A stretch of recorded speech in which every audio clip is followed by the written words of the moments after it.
eu sou o Gabs Ferreira e esse é o Devs Sem Fronteiras, o podcast onde a gente conversa com devs ao redor do mundo. E hoje vamos pela primeira vez para uma cidade lá no Chile chamada Viña del Mar, que curiosamente, olha só, eu estou indo viajar para Santiago do Chile semana que vem e tô pensando em ir para Viña del Mar e vou pegar várias dicas com o nosso convidado de hoje. Mas antes de chamar ele, eu queria dar um oi aqui pro nosso co-host aqui, o viajante poliglota Fabrício Carvalho. O nosso viajante poliglota Fabrício Carrara. Como é que você tá, Fabrício? Tudo ótimo, Gabs. Fabrício Carvalho era um jogador de futebol do Goiás e do São Caetano, se você lembra disso. É verdade, eu lembro. Era bom jogador. Bom atacante, centroavante. Mas hoje a gente vai lá pro Chile, como você falou, bater um papo com o Luiz. Como é que você tá, Luiz? Tudo bem, você? Bom dia, boa tarde, bom dia, ouvintes. Obrigado pela oportunidade de estar aqui. Estamos bem, estamos sobrevivendo em 2022. Feliz ano novo pra todo mundo. Espero que todo mundo esteja bem, saudável, com essa saúde em dia. Sei que não tá fácil, mas vamos seguir. Demorou, então. Bora lá pra esse papo.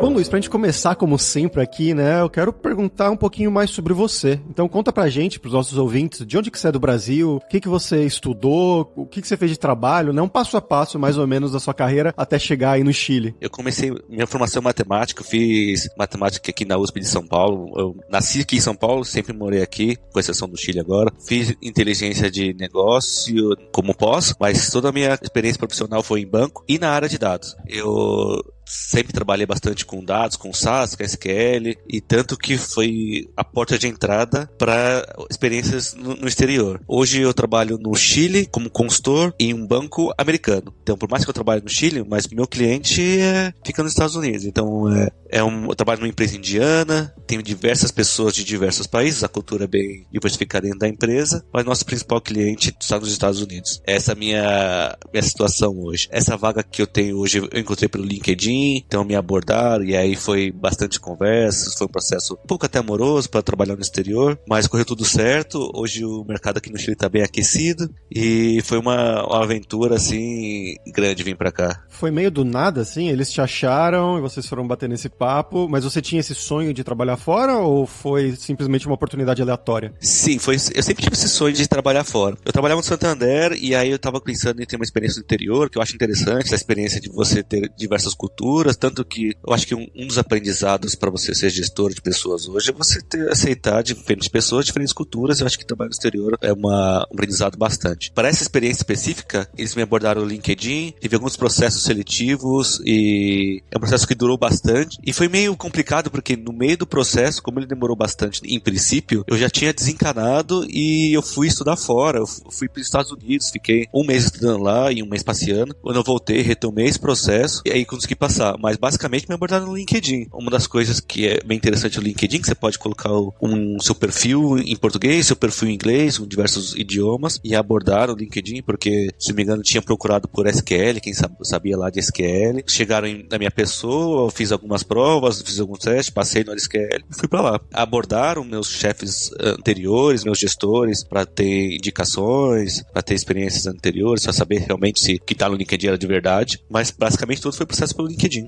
Essa vaga era especificamente para ir para Viña del Mar já? Sim. Viña del Mar, especificamente para essa empresa, é uma cidade muito boa por alguns motivos. Falando na visão da empresa, né? Primeiro que Viña del Mar está distante de Santiago. Então você vai ver que Santiago é uma metrópole grande, metrópole desenvolvida, e como São Paulo é um pouco mais caro. A empresa se decidiu ir para Viña del Mar porque é um custo de vida mais barato. Então, se é um custo de vida mais barato, é melhor para a empresa, porque ela pode oferecer salários menores em comparação a Santiago, em troca do custo de vida de viver em Viña del Mar. Outra coisa que é boa também é que em Viña del Mar tem o mesmo fuso horário da Califórnia, onde alguns clientes nossos estavam lá. Então, pelo fuso horário, estar em Viña del Mar era beneficial para a empresa. Para o empregado, a qualidade de vida em Viña del Mar é muito boa, né? É uma cidade litorânea, uma cidade que tem movimentação, mas não é tanta quanto uma metrópole grande. Então, a qualidade de vida em Viña del Mar é nada a reclamar da qualidade de vida em Viña del Mar, diferente de Santiago. Santiago é uma metrópole grande, tem alguns problemas de metrópole, tem alguns problemas da cidade de Santiago, como qualidade do ar, que é um pouquinho complicada. Viña del Mar foi a decisão da empresa. E o que você sabia de Viña del Mar antes de se mudar pra essa cidade? Engraçado que antes de ir pra lá, acho que tirando os Estados Unidos, o Chile foi um dos países que eu mais visitei. Eu sabia de Viña del Mar que eu já tinha ido pra umas vezes pra Valparaíso, né? E aí, pra quem não sabe, o Chile é dividido em algumas regiões, como se fossem estados.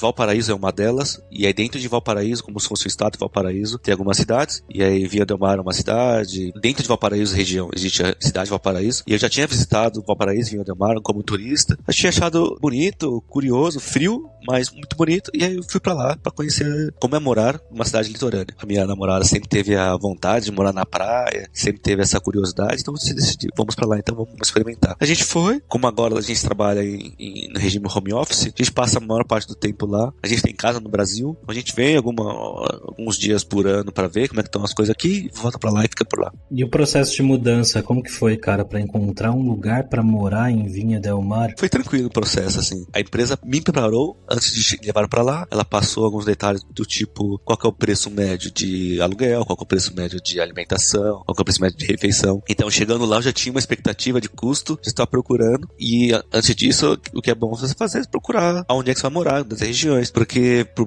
mais que Viña del Mar seja uma cidade pequena, ainda é uma cidade que tem centro, uma cidade que tem litoral, uma cidade que dependendo da localização, você paga mais barato no aluguel ou não. Então, eu pesquisei antes. Quando eu cheguei lá, a empresa me providenciou um apartamento deles mesmo. Então, eu fiquei 2 semanas no apartamento da empresa. Mas, assim, depois de 1 semana, eu já tinha visitado os apartamentos que eu queria e já tinha fechado lá. Foi até fácil o processo, porque quando eu cheguei lá, eu não tinha ainda a documentação do Chile pronto, só não tinha, por exemplo, um RG do Chile, eu tinha só o visto de trabalho lá e tudo do aluguel foi feito no passaporte. Então foi bem tranquilo. 1 semana depois de eu chegar lá, já tinha feito entrevista, já tinha contrato já. Até antes de 2 semanas que eu tinha pra ficar nesse apartamento, já tava num apartamento novo já. E aí foi fácil pra mim, que eu procurei um apartamento mobiliado, que é mais fácil, né? Antes que você chegar lá e ter que comprar tudo de novo. Achei um mobiliado, procurei um apartamento perto do escritório, quando eu cheguei, pra ficar mais fácil, mas no meio termo entre o escritório e a praia. Então foi uma localização excelente. E no centro também. Não foi tudo maravilha, porque eu tava morando no centro, e aí tem barulho também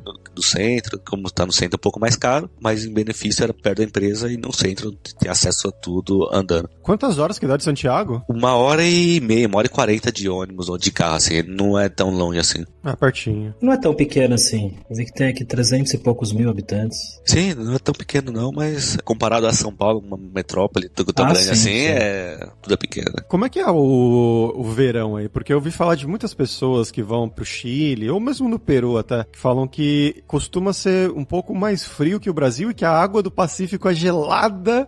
Como é que é isso? Olha, eu vou te falar que eu tô 2 anos e meio morando no Chile, eu entrei na água uma vez, e só uma vez. E eu só entrei porque uma filha de um amigo meu queria entrar na água e eu não podia falar não. É muito gelado, é muito gelado. Algumas pessoas vão pra praia e vão de calça, vão de blusa, vão ficar lá tranquilo. É muito diferente da praia do Brasil. É realmente água muito gelada. Mas é questão de costume, a temperatura. É mais frio do que São Paulo, é mais frio do que no Brasil em geral. A temperatura em média, no verão, se eu não me engano, não varia entre 11 e 18 graus. É muito estável, assim. Depois de tanto tempo passando no frio, no inverno aqui é um pouquinho mais gelado, como se chega a bater 4 graus, 3 graus, você se acostuma e aí você aproveita a praia igual. O problema na cidade não é a temperatura em si, é o vento. É uma cidade que é bem arejada e com uma temperatura mais baixa, quando bate o vento é bem gelado. É sempre blusa, corta-vento, é sempre tá alguma coisa pra cortar o vento. Uma coisa interessante, quando a gente começou a ir pra praia, a gente comprou barraca, corta-vento mesmo, porque o vento é complicado, não é a temperatura. Mas é curioso a praia, assim. Eu achei bem diferencial do Brasil, é que a praia lá, ela tem uma vida marinha um pouco mais rica. Aqui na região de Valparaíso, por exemplo, é muito comum você ver leão marinho. Você passeia pelas praias, você vê comunidades de leão marinho, você tá na praia, você vê golfinho, é bem gostosa a praia. Não é tão calor, você não entra muito na água, mas é pra aproveitar. Ah, mas faz calor, não faz ou não? Qual que é a temperatura média do verão lá de vocês? 17 graus. Pra gente, isso é calor. Pra gente, isso é muito calor. No dia que faz mais que 20, assim, é muito quente a cidade. Aqui tá 17 graus hoje e eu tô tendo até que usar camiseta, porque eu fico sem camisa o tempo inteiro. A praia é realmente curiosa, tem algumas coisas que são bem curiosas. Por exemplo, diferente do Brasil, a gente não pode beber bebida alcoólica na praia. Então tem bastante segurança passando. No período da pandemia, no Chile, é obrigatório usar máscara. Mesmo na praia, eles reforçavam o uso da máscara na praia. Então teve algumas ocasiões que eu tava na praia, tava sem máscara, passaram realmente os carabineiros, que é a polícia do Chile, pediram pra colocar máscara.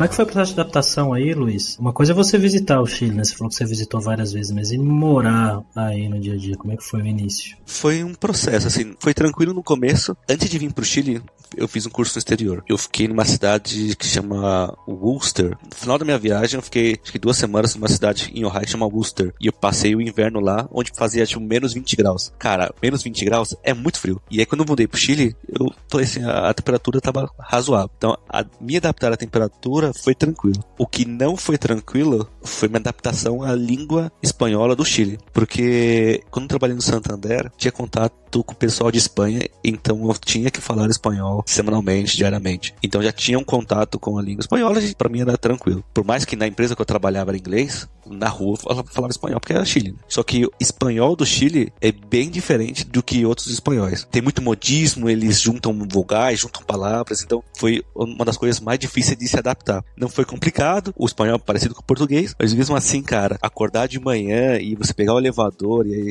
alguém no elevador falar uma coisa muito rápida pra você, assim, você, putz, cara, às vezes eu só sorria e acenava, assim. Isso foi bem curioso. A temperatura foi ok, o espanhol foi um pouquinho difícil. A comida teve seus prós e contras, assim, é bem curioso. Eu não sou muito pique, eu não sou muito seletivo em comida, então, quando cheguei lá, tinha algumas coisas que a gente tem no Brasil, as frutas, a maioria tinha lá, comia arroz e frango. Pra minha namorada, que ela gostava um pouco mais de coisas mais diferentes, pra ela foi mais difícil de acostumar. A culinária do Chile é mais fraca do que do Brasil. De falar a verdade, é difícil ter culinária tão boa quanto no Brasil, assim. São poucos países que eu viajei e falei assim, nossa, a comida daqui realmente é tão boa. As melhores refeições ou restaurantes que eu comi na minha cidade, por exemplo, são peruanos, não são chilenos. Não fala isso pro chileno.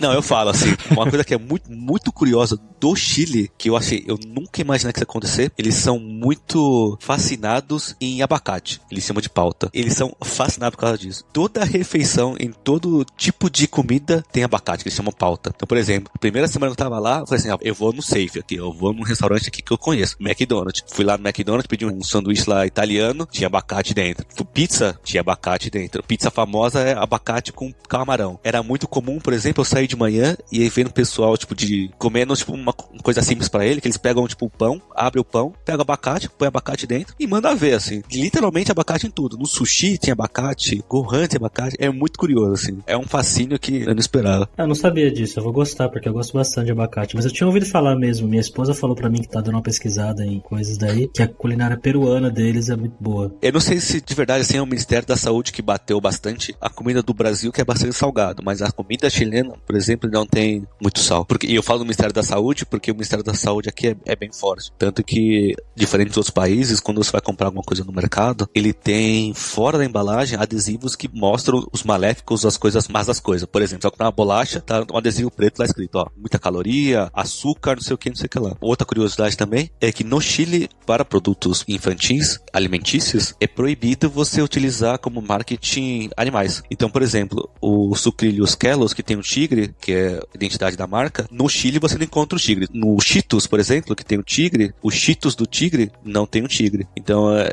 um exemplo de como o Ministério da Saúde é forte lá. E o que é o arroz e feijão do chileno aí? É abacate. Assim, não tem feijão. Feijão é difícil, assim. Mas é muito frango com arroz e com molho, assim. Aqui vende bastante coxa na minha cidade aqui. Muito mais que peito de frango, que eu acho que é um pouco mais barato. Então, assim, comida de bar, arroz, frango com alguma coisa. Não tem feijão. É bem difícil achar feijão aqui. Gabs, acho que tá na hora do momento, né? O momento alura a língua! Hoje aproveitando o Luiz aqui pra gente falar dos cursos de espanhol, né? Os cursos regulares nossos de espanhol. A gente tem os cursos de inglês, que vocês já conhecem, inclusive o curso de inglês para devs, mas tem também os cursos desde o nível iniciante até o final do intermediário ali, né? Em breve também o avançado de espanhol. Então, se você quiser conhecer mais, se quer fazer 1 dia, 2 dias de teste, manda um e-mail pra gente lá em lingua@alura.com.br. Você pode conhecer mais e começar a estudar com a gente hoje mesmo. Mas, Luiz, voltando aqui pra área do seu trabalho, né, e tudo mais, como é que foi essa mudança na questão cultural dentro de uma empresa, né, da dinâmica da empresa? Como é que são os chilenos no trabalho? Eles são diferentes dos brasileiros? A dinâmica de trabalho aí é diferente da dinâmica no Brasil também? Como que você achou? Eu achei bem diferente, assim, bem diferente. Eu sempre trabalhei em banco aqui no Brasil, principalmente aqui em São Paulo. Então a dinâmica do banco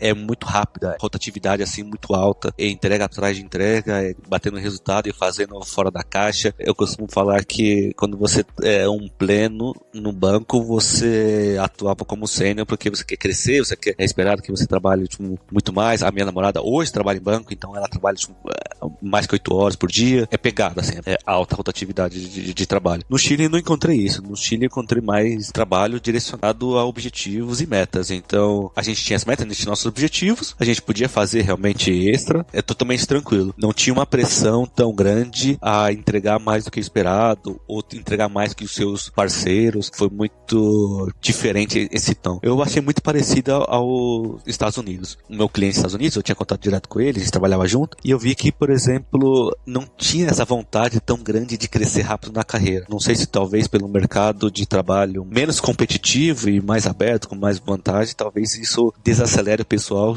dar uma calma pessoal, relaxa, você não precisa crescer tão rápido assim. Eu achei que foi um pouco tranquilo. A qualidade de vida profissional aqui foi, muito grande. No começo foi quando eu tava aprendendo ainda, quando eu tava me adaptando ao trabalho, a minha qualidade de vida era excelente. Às vezes eu saía do trabalho 4 horas porque eu já tinha que fazer do dia. No home office, minha qualidade de vida, assim, cara, foi espetacular, assim. Eu tinha minhas coisas para fazer durante o dia, tinha minhas coisas pessoais, profissionais durante o dia que eu fazia, mas não tinha uma cobrança muito alta de metas e não sei o que, blá blá blá. Então a qualidade de vida aqui profissional foi muito grande. Uma coisa curiosa que é tão diferente que a gente tinha programas de treinamento de data science. São pessoas que saíam da faculdade e direto para as empresas. E a gente abordava esse pessoal, e o curioso é que esse pessoal, ele tinha em média 26 a 28 anos. O primeiro emprego em média dos chilenos no ambiente de desenvolvedores e programadores é um pouco mais tardio do que o brasileiro. E eu achei isso bem curioso, que mostra que assim não é um ambiente tão competitivo, tão saturado como em alguns lugares aqui no Brasil.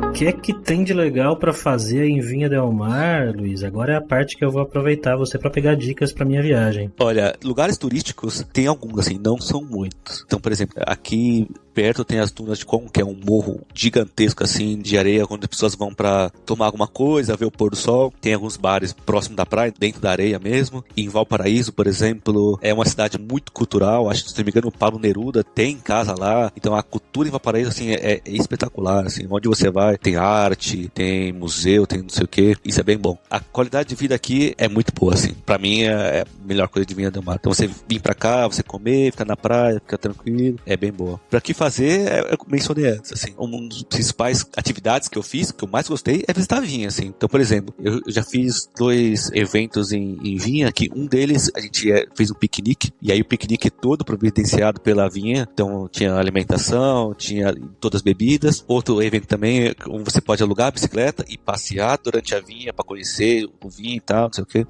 Se não me engano, em Santiago, uma vinha famosa que se chama Casa del Diablo, e aí você pode experimentar as uvas, experimentar os vinhos, você pode ver realmente aonde que o vinho é feito, a história toda da Casa del Diablo. Então é bem curioso, assim. Tem coisas bem tranquilas para fazer aqui. Eu vi que tem alguns pacotes que você vai de van ou de ônibus lá de Santiago até aí, passa o dia e volta, mas eu tava pensando em pegar um carro pra ir mais tranquilo. Acho que é melhor, né? Eu acho melhor. Eu fiz esses 2 eventos, né? Eu vim aqui uma vez, há muito tempo atrás, com minha mãe, e aí a gente fez esse passeio de ônibus, visitamos Vinha, Valparaíso, realmente foi rápido. Foi ok. De carro eu acho melhor, porque você conhece alguns lugares e tem mais tempo pra você aproveitar. Tanto que você conhece Concon, fica uma dica aí, que não é, eu acho que é muito conhecido pelos turistas, que é bem tranquilo de você visitar, tem bastante coisa pra você fazer lá também. E Valparaíso, assim, tem bastante lugares pra você beber também, tem bastante restaurantes legais, tem algumas cervejarias em Valparaíso. Uma das coisas que eu gostei bastante aqui em Vinha del Mar é que achei curioso que em alguns lugares aqui eles vendiam cerveja por litro, não por recipiente, né? Então eu poderia levar o meu growler no restaurante, falei, enche de cerveja tal. E aí eles enchiam e eu chegava em casa e arregaçava. E a questão de amizades, cara? Você chegou a fazer amigos chilenos? Como que eles são nessa parte de relacionamento? São legais. Eu fiz alguns amigos chilenos, mas infelizmente eu não pude fazer muito, porque o meu tempo aqui no Chile foi com muito azar. Porque eu cheguei em junho de 2019 e aí teve um processo de adaptação da empresa, então nos primeiros meses eu fiz bastante amizade com alguns chilenos, que eu tenho até hoje, só que, se não me engano, em agosto e setembro de 2019, teve um azar que começou uma revolta social, e aí bastante protesto protestos contra a Constituição, contra o movimento político do Chile, e foi um processo bem difícil aqui para se adaptar. Por exemplo, a minha empresa ficava no centro, tinha bastante protesto, e tinha polícia, e aí gás lacrimogêneo, e era bem difícil. Quando tinha protesto, a gente tinha que sair mais cedo da empresa e ir pra casa. O processo durou alguns meses, que foi um processo meio difícil. E em fevereiro teve corona, e aí todo mundo foi pra casa. Então, foi difícil de se aproximar de realmente alguns chilenos, porque afinal era obrigatório ficar em casa, não era opcional. Então, eu só tinha muito contato com o pessoal do trabalho. Eu tinha alguns objetivos de me relacionar com chilenos, com alguma estratégia, por exemplo. Eu jogo bastante jogos de carta e RPG. E aí eu fui pra lá pensando, procurar lugares pra fazer isso. Quando chegou a pandemia, cortaram tudo. Então, não foi difícil se aproximar dos chilenos. Eu me aproximei bastante dos brasileiros que vivem aqui e trabalham na empresa. Então, a gente fez uma comunidade brasileira legal. A gente realmente se ajudava uns aos outros. Foi uma das coisas que mais me ajudou, principalmente no período da pandemia. E Luiz, com quais tecnologias você está trabalhando aí no Chile exatamente? No período que eu fui contratado, eles me acharam pelo LinkedIn e especificamente pelo meu conhecimento em SQL. Então, todo o meu processo foi em base na SQL, teve prova técnica, prova de conhecimentos técnicos do SQL, mas basicamente o SQL foi a base. Quando eu cheguei aqui, a gente utilizou o SQL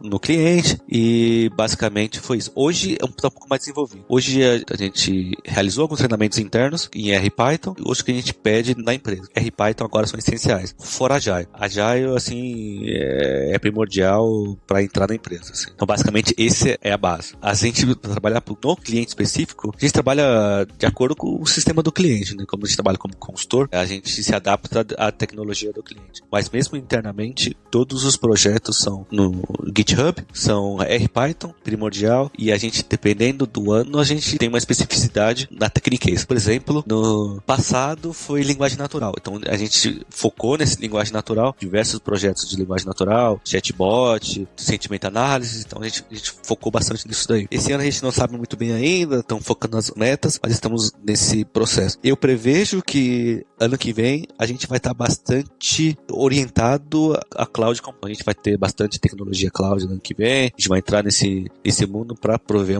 tecnologias para o cliente. Hoje é em Python.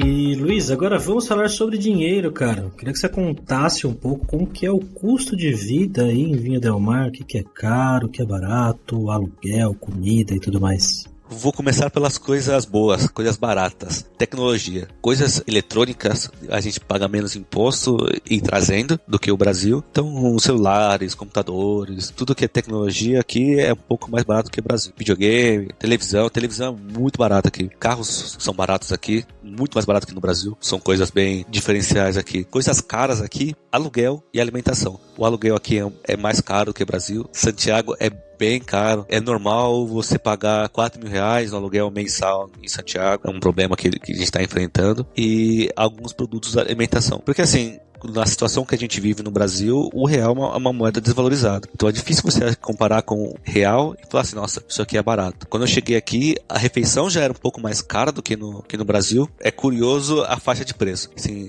eu não sei de onde vocês são do Brasil, mas, por exemplo, em São Paulo, a variação entre refeições é muito grande. Então, por exemplo, você pode comer num restaurante e pagar R$20, mas você pode comer em outro restaurante e pagar 60. Ou você pode pagar 100. E no Chile você não tem essa variação muito grande, mas a média é um pouco mais elevada do que no Brasil. Carne, por exemplo, é um bom exemplo dessa variância um pouco menor. A diferença entre o preço da carne, por exemplo, do contra a picanha, é infinitamente menor do que, por exemplo, no Brasil contra a picanha. Acho isso curioso. Inclusive, carne é uma coisa muito boa aqui, porque ela vem direto da Argentina, né? Tem carne chilena e carne argentina. Então, como tá aqui do lado, a carne realmente é de qualidade. Mas, assim, é realmente muito caro. O preço dos imóveis aqui. Você citou, por exemplo, alugar carro. Eu achei aluguel do carro muito barato. Quando eu aluguei, por exemplo, quando eu precisava ir no aeroporto, eu pagava R$100 a diária. Então eu não achei tão caro. O que eu achei caro foi o estacionamento. O estacionamento eu pagava a mesma coisa da diária. Então é uma coisa de se analisar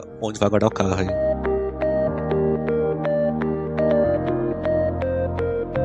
E Luiz, pra gente fechar aqui agora é a hora do perrengue, que é quando a gente pede pros nossos convidados contarem histórias engraçadas, gafes, micos, coisas que tem acontecido com você esse tempo aí todo no Chile. Ah, cara, assim, tem muitos, cara. Se fosse ligar, assim, sim, um dos perrengues clássicos, assim, que eu principalmente sofri, eu não consigo contar nos dedos a quantidade de vezes que eu fiquei preso pra fora de casa, assim. Porque no meu apartamento, ou em alguns apartamentos que eu tive, a maçaneta pelo lado de fora, ela não abre a porta. Porque aqui você tem realmente a maçaneta que você tem a parte da chave, chave tem a parte da maçaneta que você abaixa a maçaneta e você abre. Meu apartamento não. Meu apartamento não tem a maçaneta do lado de fora. É só a chave. Você abre a porta pela chave, girando a chave. Que é um costume que eu não tinha aqui no Brasil. Então, cara, muitas vezes eu tava no meu apartamento, vou colocar o lixo pra fora. E aí eu coloco o lixo pra fora. Quando eu coloco o lixo pra fora, bate o vento, fecha a porta e a chave lá de dentro. Puta, velho. Eu lembro que na primeira semana, no primeiro mês, eu fui no chaveiro, tipo, 3 vezes, porque as 3 vezes eu fiquei trancado fora de casa. Na última semana que agora eu tava no Chile, cara, a gente alugou uma casa e a gente tava fazendo churrasco, tava todo mundo na piscina. E aí eu lembro que, tipo,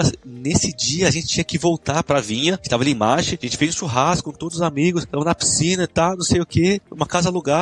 Putz, cara, tudo muito bom, tudo muito ótimo. Na hora que ia embora, bateu um ventinho, fechou a porta, fechou a casa com a chave dentro. Putz, tive que chamar um chaveiro. Esse perrengue era, tipo, muito clássico, assim. Outro perrengue, assim, cara, é muito curioso que eu tenho uma amiga de coração que tem, tipo, 2 anos, que é filha de um chileno e uma brasileira. Então, algumas vezes eu falava com essa criança em chileno, ou em espanhol, algumas vezes eu falava em brasileiro. Que é curioso, existem alguns verbos que têm diferentes conotações entre o português e o espanhol. O verbo específico que eu passava muita vergonha, que às vezes eu não precisava, é o verbo pegar em português. Pegar em português é você realmente pegar alguma coisa e levantar. Só que em espanhol chileno, pegar é bater. Você pega alguém, você bate alguém. Então, esse mesmo evento, na última semana que eu tava com a criança e tava correndo em volta na piscina, falando, não, vou te pegar. Só que os chilenos que estavam lá, nossa, esse menino vai bater na criança, assim, sabe?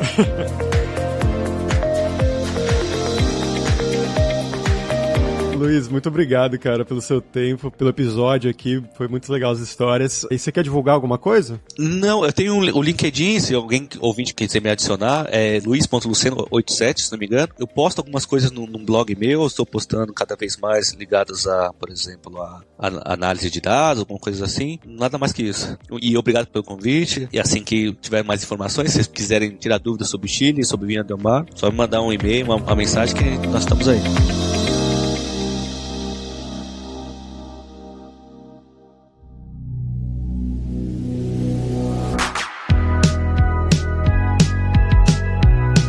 Pessoal, por hoje é isso. Muitas graças pela sua audiência. E se você gosta do Devs Sem Fronteiras, recomende para 5 amigos, dá 5 estrelas pra gente na Apple, segue a gente lá no Spotify pra nossa comunidade crescer sempre cada vez mais. E não deixe de conhecer a Alura Língua para você reforçar o seu inglês e o seu espanhol e dar aquela força, tanto no seu currículo quanto na sua vida profissional. Algo que o Luiz destacou muito bem, né, da dificuldade que ele teve, mesmo com o espanhol chegando lá, mas que era uma coisa que ele usava pro trabalho mesmo no Brasil, né, trabalhando no Santander, falando com pessoas da Espanha. E só lembrando que o ouvinte do Devs Sem Fronteiras tem 10% de desconto em todos os planos. Então vai lá em aluralingua.com.br/promoção/Devs Sem Fronteiras e começa a estudar com a gente hoje mesmo. Além também, é claro, da alura.com.br, que tem mais de 1.400 cursos de tecnologia, olha só quanta coisa. Principalmente na área de programação, né? Inclui as tecnologias todas que o Luiz mencionou, né? Tanto Agile, R, tem curso de tudo disso na Alura. Também tem curso de como você criar o seu currículo em inglês ou em espanhol para mandar pro exterior. Então, com certeza vai ter o curso pra você. E se você curtiu as músicas de abertura e fechamento, se quer uma trilha original pro seu podcast, pro seu vídeo, seja lá o que for, você pode contratar o nosso Rick Produtor. O e-mail dele é producer.rickster.gmail.com. Então, pessoal, até a próxima quarta-feira com uma nova aventura em um novo país. Tchau, tchau!